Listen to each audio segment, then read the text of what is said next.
Academic বিশ্লেষণে বিভিন্ন অ্যাঙ্গেলের কারণে বিভিন্ন জন বিভিন্নভাবে চিন্তা করে, কিন্তু সত্য মিথ্যা এটা একটাই থাকে, যেটা সত্য সত্য, যেটা মিথ্যা মিথ্যা। আমি মনে করি এইরকম বিশ্লেষণ আপনার থেকে শুনে বুঝার চাইতে সত্য মিথ্যার পার্থক্যটা আগে হওয়া দরকার। যে সত্য, গত 100 বছর আমি একজন কওমি সন্তান হিসেবে আমি ঘোষণা দিচ্ছি, আমি মোবাহালা করব। বহসের সর্বশেষ স্টেপ হলো মোবাহালা, আমি সেটা করব। যদি কেউ কোনো কওমি সন্তান রাজি থাকে, কোনো কওমি আকাবির রাজি থাকে, আমার কথা হচ্ছে সৈয়দ আবুল আলা মওদুদী রাহিমাহুল্লাহর ব্যাপারে এই 100 বছরে, এই 60-70 বছরে যত কিছু কওমিয়ানরা বলেছে এর মধ্যে কোনো মিথ্যা নাই। এই কথার উপরে যদি কেউ মোবাহালা করতে চায়, এইটার ব্যাপারে 24 ঘন্টার জন্য সবার জন্য আহ্বানের দরজা খোলা। আমি সর্বনারী কথা বলবো, টোটালি আগাপাসা পরিবারতন্ত্রের উপর প্রতিষ্ঠিত। কিভাবে আমি প্রমাণ দিই দেখেন। আমাদের আবরার ভাই কিন্তু যোগ্য মানুষ, ভালো মনের মানুষ। ওনার যত বেশি যোগ্যতাই হোক, ওনার জন্য এটা কল্পনা করাই না জায়েজ যে কোনো একদিন ওনার যোগ্যতা দিয়ে উনি শায়েখে সরমনের স্থানে উপবিষ্ট হবেন, এটা অসম্ভব।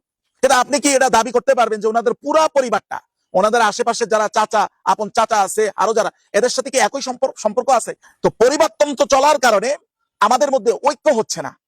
তো পরিবারতন্ত্র চলার কারণে আমাদের মধ্যে ঐক্য হচ্ছে না। পরিবারতন্ত্রের বিষয়টা কি জানেন? পরিবারতন্ত্র যখন পরিবারের ভিতরে সীমাবদ্ধ থাকে, মানে একটা পরিবারের ভিতরে যখন পরিবারতন্ত্র থাকে, তখন সেটা ফল দেয় ঐক্যের। ওই একই পরিবারতন্ত্র যখন রাষ্ট্র এবং সমাজ পর্যন্ত কেউ টেনে নিয়ে যায়, তখন সেটা একই জিনিস আবার ফল দেয় অনৈক্যের। তা আপনি দেখেন, নিজেই দেখেন, এখানে ইসলামিক নন ইসলামিক প্রত্যেকটা ঘরানা সমস্ত পরিবারতন্ত্রের উপর, যারা গণতন্ত্রের কথা বলে তারাও পরিবারতন্ত্রের উপর প্রতিষ্ঠিত, যারা বলে ইসলামের কথা ম্যাক্সিমামরাই, আমি সর্বনারী কথা বলবো, টোটালি আগাপাসা পরিবারতন্ত্রের উপর প্রতিষ্ঠিত। কিভাবে আমি প্রমাণ দিই দেখেন। আমাদের আবরার ভাই কিন্তু যোগ্য মানুষ, ভালো মনের মানুষ।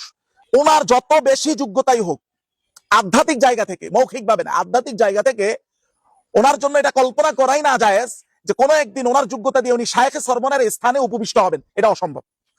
যত সুরা সদস্য, যত কমিটি পরামর্শ দ্বারাই পরবর্তী সদস্য, পরবর্তী নেতা নির্ধারিত হোক না কেন, সেটা কিন্তু একটা গণ্ডির মধ্য থেকেই হবে।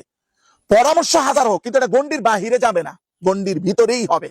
তাহলে এটাকেই বলে পরিবারতন্ত্র। সেই পরিবারতন্ত্র আপনি দেখেন, আমি একটা প্রশ্ন তুলি, এটা আমি শিওর করে বলতেছি না, জাস্ট প্রশ্ন।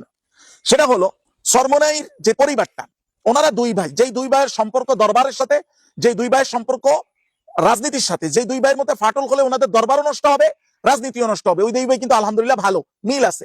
এটাও একটা ইসলাম, আমরা সেটাকে অ্যাপ্রিসিয়েট করি।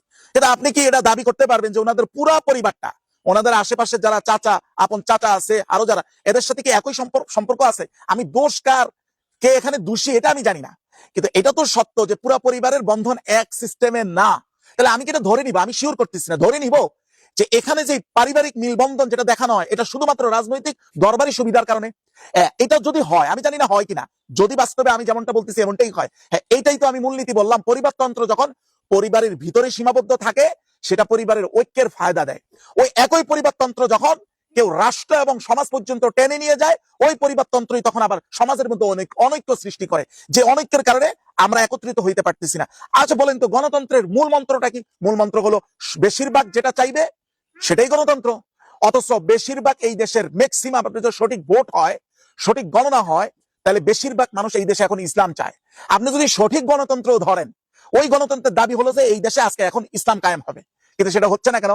কারণ এই পরিবারতন্ত্র, গণতন্ত্রের নামেও পরিবারতন্ত্র চলছে।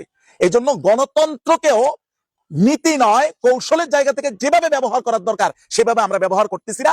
মানে পশ্চিমাদের জিনিস দ্বারা পশ্চিমাদেরকে যে কুফাঘাত করব, সেটাও সম্ভব হচ্ছে না। সর্বশেষ কথা হলো, আবরার ভাই আবুল কালাম আজাদ বাসার সাহেব বলেছে আমাকে নিয়ে ওনার বাসায় যাইতে, তো আমাকে উনি বুঝাবেন। দেখেন, একাডেমিক বিশ্লেষণে সবসময় এটা হয় না যে সম্পূর্ণ আপনার মতের উপরে আমি চলে আসতে পারবো বা আপনি আমার মতের উপরে চলে আসতে পারবেন।